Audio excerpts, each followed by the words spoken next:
As you all know, we are at HIMSS 2015 and sensors are a big deal. If you walk around the floor, you will see a lot of interesting work being done in sensors.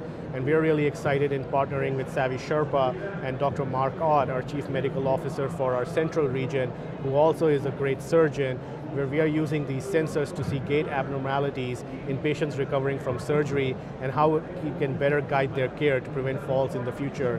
Where we hope to take this a step further is have these sensors being used at home by patients, and then that data tells us that a patient who we see for diabetes, for example, is now developing gait abnormalities, and in 6 months we can predict will be a high risk for falls.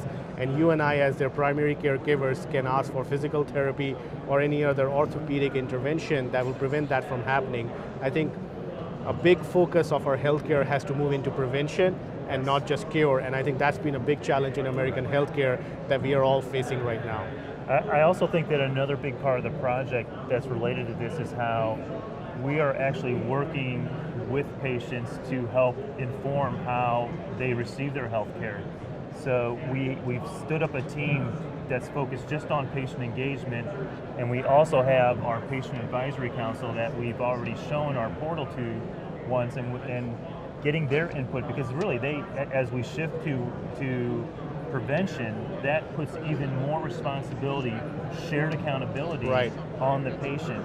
And so their voice is just as important in how iCentric comes together as the physicians and the nurses and therapists and business teams and everyone else who's contributing to the project.